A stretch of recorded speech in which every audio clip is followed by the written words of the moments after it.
Welcome to the Famous Last Words podcast. This is a podcast on the humor, the gravity, the irony, and the tragedy behind the scenes of the famous, infamous, or obscure last words of Earth's mortals.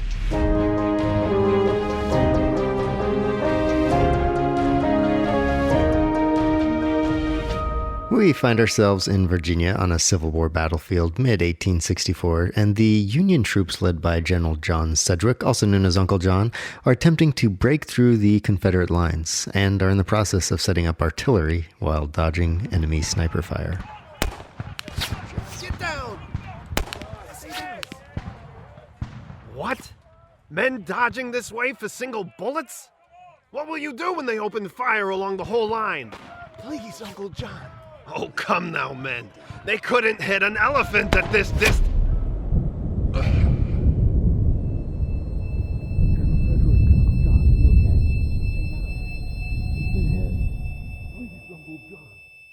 While I'm not sure about an elephant, it turns out they could hit a man at that distance. Major General Sedgwick is said to be the highest-ranking Union officer to be killed during the war. While history would ultimately count the Battle of Spotsylvania Courthouse a draw, both sides claimed victory, but neither a tactical advantage from the battle. It seems the great hubris of humanity is the notion of immortality we carry with us, thinking ourselves to be the masters of our own fate as we tread the soil of unknown paths. Speaking of unknown paths, let's jump back in the time machine to a time that has not ceased to capture the imagination of mankind.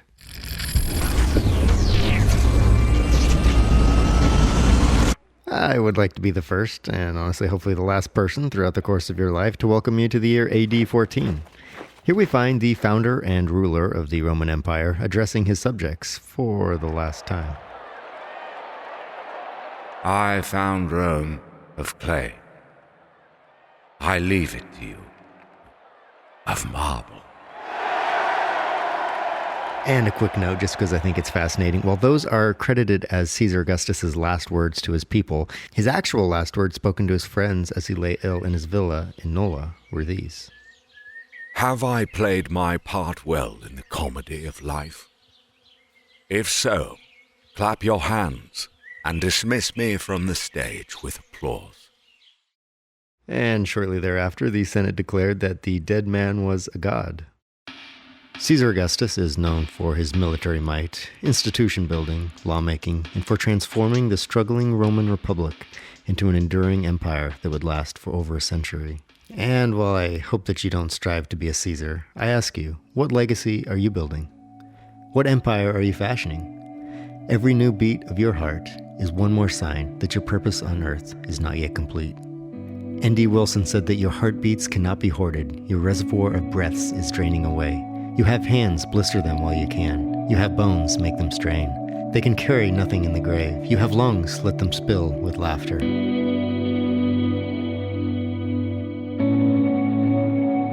And now for a quick stroll through time. One will probably skip the time machine for us. We're just going from the year AD 14 to AD 41. Here we find Rome in the hands of the son of Caesar Augustus's adopted grandson. Known as the Mad Emperor, Gaius Caesar Augustus Germanicus, or Caligula, was the third Roman emperor, and many look back on him as one in the running for maddest rulers in Earth's history. He was the first Roman emperor with unlimited power, and it turns out that the combination of serial killer and absolute power, not a great mix.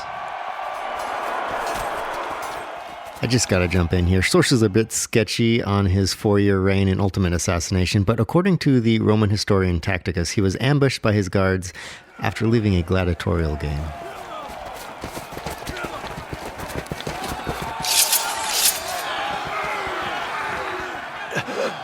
I am still alive. And 30 stab wounds later, he most definitely wasn't still alive. Some say that the only reason his dark legacy lived on, despite the best efforts of the Romans to purge him from history, is because some knew that they would need to keep the memory of him alive to avoid falling for the same ruler in the future. Unfortunately, even that appears to have failed, as Emperor Nero would take the throne only 13 years later. Better to reign in hell than to serve in heaven. The classic line from Satan in the epic poem Paradise Lost by John Milton. He went on to write in the same piece, "So heavenly love shall outdo hellish hate, giving to death and dying to redeem, so dearly to redeem what hellish hate, so easily destroyed and still destroys, in those who, when they may, accept not grace. Considered the most significant English writer since Shakespeare, John Milton penned many a masterpiece in poetry, and even Samuel Johnson, who is somewhat of a critic of Milton, praised him for having the power of displaying the vast, illuminating the splendid, enforcing the awful, darkening the gloomy, and aggravating the dreadful. In 1652, Milton went blind due to complications from glaucoma, and 6 years later he started writing Paradise Lost. But our time machine drops us on London's doorstep in the year 1674. It's the 674th year of the second millennium, the same year that Isaac Watts is born and the English reconquer New York from the Netherlands. But follow me, if you would, down the streets to Milton's cottage, where he lies battling gout, but quite peaceful. Death is the great key that opens the palace of eternity. He went on to grow in fame posthumously, with lines like this from Paradise Lost. Of man's first disobedience, and the fruit of that forbidden tree, whose mortal taste brought death into the world, and all our woe with loss of Eden, till one greater man restore us, and regain the blissful seat. It's November 1910 in Tula, Russia, and the region is abuzz with word that one of the greatest authors of its time had fled his home and wife, dressed as a peasant. His face had melted into all the rest. It was a missing person hunt for the 82-year-old master of fiction, Leo Tolstoy. It was a story that captured the imagination of the people of Russia as reporters tracked him down and began to publish a blow-by-blow account of the writer. But then, just a few days after his escape, he caught pneumonia and was taken off at a small train station in Lipetsk. The country's attention focused in on the small railway station where the ill Tolstoy lay struggling for each breath. Even in the valley of the shadow of death, 2 and 2 do not make 6.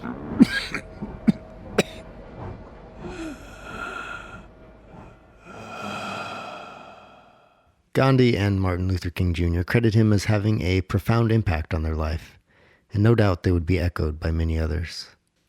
The giant in Russian literature is best known for his works War and Peace, Anna Karenina, and my favorite, The Death of Ivan Ilyich. The latter being a story that sits with you, penetrating your thoughts and imagination for days. His writing is known for its epic scope and profound moral and philosophical depth. Like a master artist, he could paint a scene with words so vivid you felt like you knew the characters and could have lived the story. I would like to share a line from the end of that book, in which Tolstoy asks a question through the eyes of the character Ivan Ilyich, but which I think speaks more to Tolstoy's last days than anything else. What if my entire life, my entire conscious life, simply was not the real thing? It occurred to him that what had seemed utterly inconceivable before, that he had not lived the kind of life he should have, might in fact be true. It occurred to him that those scarcely perceptible impulses of his to protest what people of high rank considered good might have been precisely what mattered.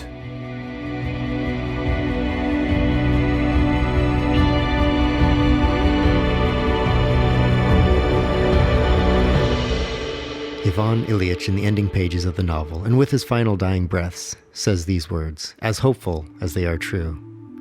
Death is finished, it is no more. The echo of another man's dying words, the Judean carpenter turned miracle worker who was captured and killed by the people he came to save. As his breaths expired, he said, "It is finished." Not the finishing of his life, but the plan of the Father.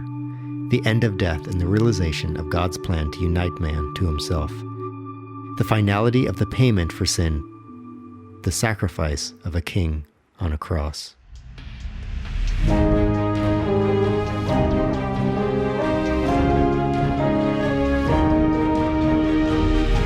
I should just mention here that it may come as a surprise, but famous last words often aren't actually famous or last.